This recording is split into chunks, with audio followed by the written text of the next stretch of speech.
মোহাম্মদ আসাদের একটা বই আছে সংঘাতের মুখে ইসলাম।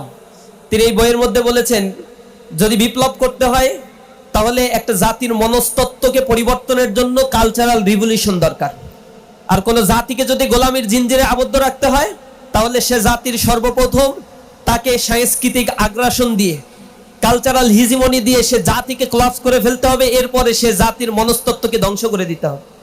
এই অঞ্চলে যখন দ্রাবিড়রা ছিল, দ্রাবিড়দের হটিয়ে দিয়ে যখন আর্যরা এই অঞ্চল পর্যন্ত এসেছিল, করতোয়া নদীর তীরবর্তী এলাকাগুলোতে এসে তারা যখন দেখলো এই বঙ্গপ্রদেশে প্রবেশের ক্ষেত্রে সবচেয়ে বড় প্রতিবন্ধকতা হচ্ছে 700 থেকে 800 খরস্রোতা এই নদীগুলো।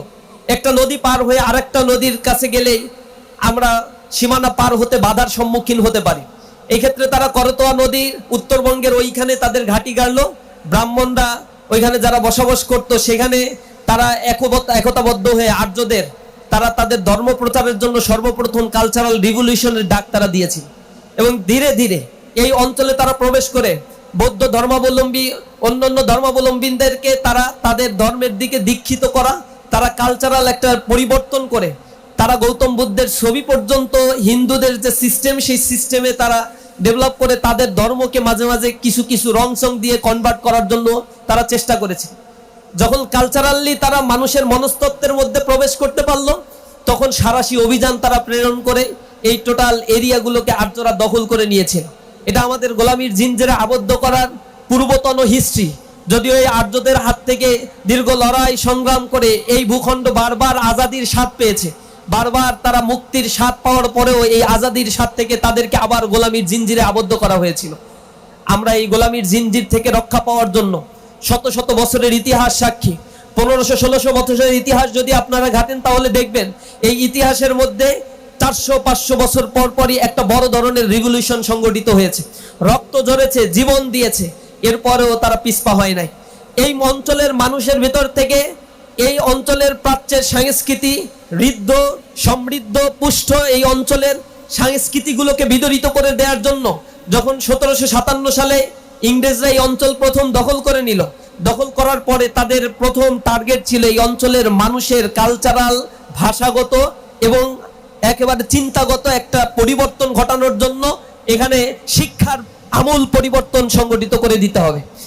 তারা সেটা করার আগে যেটা করেছিল, এই অঞ্চলে মক্তবের শিক্ষা ব্যবস্থা ছিল এবং ব্রিটিশরা যখন এই অঞ্চল মুসলমানদের কাছ থেকে, স্বাধীন সুলতানদের কাছ থেকে এখান থেকে দখল করেছিল, নারকীয় হত্যাকাণ্ড তারা চালিয়েছিল।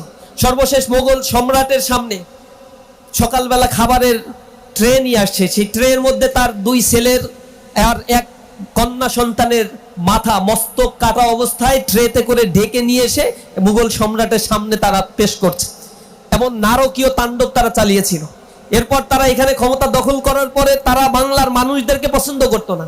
এখানের ঢাকা এবং মুর্শিদাবাদ যেটা আমাদের রাজধানী ছিল, এই রাজধানীকে শিফট করে কলকাতা নগরী তারা গড়ে তুলেছিল। এই কলকাতা নগরী ছিল তৎকালীন সময়ের সবচেয়ে অনুন্নত এবং একেবারে অন্ধকার যুগে নিমজ্জিত একটা শহর। ব্রিটিশদের যোগাযোগের সুবিধার জন্য এই অঞ্চলকে গড়ে তোলা তাদের জন্য দরকার ছিল।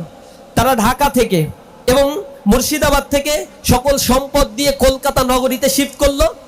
8-10 বছরের ব্যবধানে কলকাতা তাদের উপযোগী করে গড়ে তুললো, ঢাকা এবং মুর্শিদাবাদকে তারা ফেলে দিল। এরপরে একটি কৃত্রিম সংকট তারা তৈরি করেছিল 1769 সালে। এখানে তারা যত ফসল উৎপাদিত হয়েছে সব ফসল তারা কিনে নিল। এরপরে একই কৃষকের কাছে ওই ফসল আবার কয়েক গুণ দামে তারা যখন বিক্রি করল, এর মধ্য দিয়ে ন্যাচারাল ডিজাস্টার আর ম্যানমেড ডিজাস্টার এটা মিলে 1770 সালে একটা বড় দুর্যোগ এই অঞ্চলে সংগঠিত হয়েছিল, যেটাকে শিল্পাচার্য জয়নুল আবেদিন তার প্রকাশ করেছিল 76-এর মনোত্তর হিসেবে। 1770 সালে 1176 সালে এই দুর্ঘটনা ঘটেছিল, যেখানে ব্রিটিশদের নথিপত্র থেকে জানা যায় প্রায় 1/3 মানুষ সেখানে মৃত্যুবরণ করেছিল। ব্রিটিশদের নথিপত্রে লেখা আছে 1,55,00,000 মানুষ সেখানে মৃত্যুবরণ করেছিল।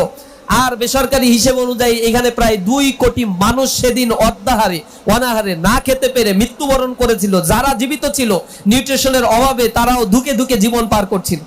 এটা হচ্ছে আমরা বঙ্গোপদেশের ইতিহাস। এখান থেকে মুক্তি পাওয়ার জন্য আজাদির সন্তানেরা তখন লড়াই করেছিল।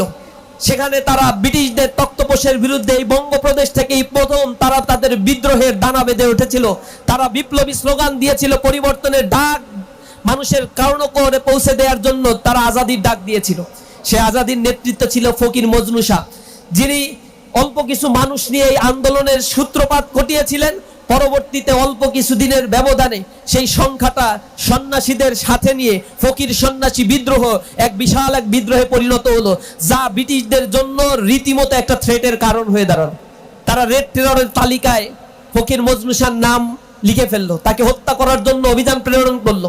ফকির মজনু শাহ সহ বিপ্লবীদেরকে নিশ্চিহ্ন করার জন্য তখন অভিযান প্রেরণ করা হয়েছিল, তাদেরকে হত্যা করা হয়েছিল, কিন্তু বিপ্লবী চেতনা মরে যায় নাই।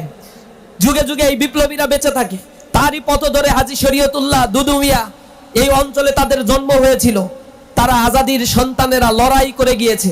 1757 সালে সিপাহী বিদ্রোহ হয়েছিল। এর পরবর্তী দীর্ঘ সময় ধরে গোলামীর জিনজিরের মধ্যে এই বাংলার মানুষকে আবদ্ধ রাখা হয়েছিল, রানীর শাসন স্থাপন করা হয়েছিল। শুধু রানীর শাসন দেওয়া হয় নাই, এখানে আইন পরিবর্তন করা হয়েছিল। এবং এখন পর্যন্ত ব্রিটিশ যে আইন আমরা পড়াশোনা করি, যে আইনে আমাদের বিচার করা হয়, এগুলো সব 1906 সাল, 1908 সাল, এরপরে 1867-68 এই সময়ে এই বেয়ার অ্যাক্ট গুলো তৈরি করা হয়েছে, যার উপরে ভিত্তি করে স্বাধীন বাংলাদেশেও এখনো পর্যন্ত বিচার কার্য, আইন, আদালত, অ্যাডমিনিস্ট্রেশন, জুডিশিয়ারি সবকিছু পরিচালিত হচ্ছে। এই ব্যবস্থাপনা আমাদের দাসত্বের জিনজিরা আবদ্ধ করে রেখেছে। এই গোলামি থেকে আমরা মুক্ত হতে পারি নাই। আর দ্বিতীয় হচ্ছে, আমাদের শিক্ষা ব্যবস্থাকে ভঙ্গুর করে দিয়ে আমার তরুণ প্রজন্ম, নতুন প্রজন্ম, উদীয়মান তরুণ প্রজন্মকে ধ্বংস করে দেওয়ার জন্য সকল মেকানিজম তারা তৈরি করেছিল।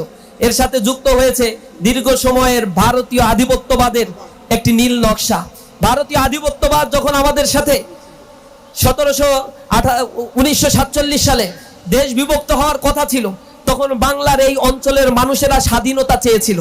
স্বাধীনতার বিরুদ্ধে সবচেয়ে শক্তিশালী অবস্থান সেদিন নিয়েছিল জওহরলাল নেহেরু, গান্ধী, বল্লভভাই প্যাটেল। এই তিনজন মিটিং এ বসে বলেছিল যে না, আমরা বাংলাকে স্বাধীন দেখতে চাই না, বাংলা স্বাধীন হবে না, বাংলা একটা প্রদেশ থাকবে। তবে বঙ্গভঙ্গে 1905 সালে যে সীমানা নির্ধারণ করা হয়েছিল, এই সীমানার আলোকেই ভারতীয় জাতীয়তাবাদের ভিত্তিতে বঙ্গপ্রদেশ থাকবে, কিন্তু ভারতীয়দের অধীনে একটা অঙ্গপ্রদেশ হিসেবে সেটা থাকবে। বাংলার মুসলমানরা বলেছিল আমরা সেটা চাই না, বাঙালিরা আলাদা প্রদেশ চাই।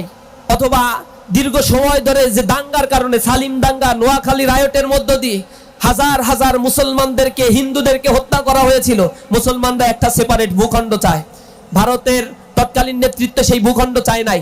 তখন বাংলার মুসলমানরা বলেছিল ঠিক আছে, এই সীমানা যদি তোমরা বাঙালিদেরকে দিতেই চাও, তাহলে আমাদেরকে আলাদা সীমানা দাও, আর পশ্চিমবঙ্গের যে বাঙালি মুসলমানগুলো, হিন্দুরা রয়েছে বাঙালি, সেই বাঙালিদের সব একসাথে করে আমাদেরকে দিয়ে দাও, আমরা একটা স্বাধীন সার্বভৌম একটা রাষ্ট্র গঠন করি।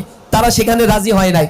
এরপরে পাকিস্তানের সেই আজাদী আন্দোলনে একসাথে মিলেমিশে বাংলাদেশের মুসলমানেরা নিরঙ্কুশভাবে সমর্থন দিয়ে সেখানে পাকিস্তানের সাথে একীভূত হয়ে গিয়েছিল। সেইখানে দীর্ঘ 23 বছর ধরে আবার পাকিস্তান শাসক গোষ্ঠী, পাকিস্তানের মিলিটারি শাসনের 12 বছর বঞ্চনা, লাঞ্ছনা, গঞ্জনার কারণে বাংলার মানুষেরা আবার আজাদির স্বাদ পেতে রাস্তায় নেমে এসেছিল। সে সময় তাদের স্লোগান দেওয়া হয়েছিল 3টি: সাম্য, মানবিক মর্যাদা আর সামাজিক সুবিচার। এর ভিত্তিতে যখন আমাদের স্বাধীনতার যুদ্ধের ঘোষণাপত্র দেওয়া হয়েছিল, সাম্য, মানবিক মর্যাদা আর সামাজিক সুবিচার প্রতিষ্ঠার জন্য, সেদিন কুলি মজুর, দিন মজুর, খেটে খাওয়া মানুষ, কৃষক, যুবা, শ্রমিক সবাই রাস্তায় নেমে এসেছিল। হোক সে প্রশিক্ষিত অথবা সে অর্ধ প্রশিক্ষিত, অথবা নাই থাকুক তার প্রশিক্ষণ। সেদিন কিন্তু যারা রাজনীতি করত, সেই শেখ মুজিবুর রহমান, তিনি অপেক্ষা করছিলেন কখন তাকে গ্রেপ্তার করা হবে। দেশ ছেড়ে পালিয়ে গেছে, জনগণকে রাস্তায় ফেলে দিয়ে চলে গেছে। এরকম নেতা আমরা অনেক দেখছি, দুর্দিনে পালিয়ে গেছে, সুদিন হইলে আবার দেশে আসছে। এই জমিনের মানুষদেরকে ধোঁকা দেওয়ার জন্য বারংবার এই প্রতারণাগুলো মানুষের সাথে তারা করা হয়েছে। এরপরে এসে বড় বড় আসন, বড় বড় সিংহাসন লাভ করে এই জনগণের উপরে আবার তাদের সেই খায়েশ পূরণের জন্য জনগণের উপরে তারা ছুরি ঘুরিয়েছে। 1971 সালের মুক্তিযুদ্ধে সাধারণ মানুষের যে অবদান ছিল, এরপরে একটা দল এসে নিজের মতো করে সংবিধান রচনা করলো, আর সেই সংবিধানের কোনো পারমিশন নাই, কিছু না। 1971-এর আগে যেই গণপরিষদ তৈরি হয়েছিল 1970 সালের নির্বাচনে, যে নির্বাচন ছিল প্রচন্ড কারচুপি এবং একেবারে এক কেন্দ্রিক, এক চেটিয়া ব্যালট বাক্স চুরি করার একটা নির্বাচন। সেই নির্বাচনে যারা নির্বাচিত হয়েছিল একটা দলের মধ্য দিয়ে, তাদেরকে নিয়েই তারা আবার সেই সংবিধান গণপরিষদে তারা পাশ করেছিল। এটা মুক্তিযুদ্ধে যারা অংশগ্রহণ করেছিল, বীর সেনানী যারা সেনাপতি ছিল, সেক্টর কমান্ডার ছিল, তাদের সাথে স্পষ্ট উপহাস। এ কারণে সেক্টর কমান্ডাররা বিদ্রোহ করেছিল। মেজর আব্দুল জলিল বিদ্রোহ করেছিল, তাকে কারাগারে নেওয়া হয়েছে, তাকে মানে একেবারে স্বাভাবিক মৃত্যুবরণ করতে দেওয়া হয় নাই। একটা সেক্টর কমান্ডারও স্বাভাবিকভাবে মৃত্যুবরণ করতে পারে নাই। এই দেশের পক্ষে যখন কথা বলেছে তখন তাদেরকে জেলে নেওয়া হয়েছে, এক্সট্রা জুডিশিয়াল কিলিং করা হয়েছে তাদেরকে।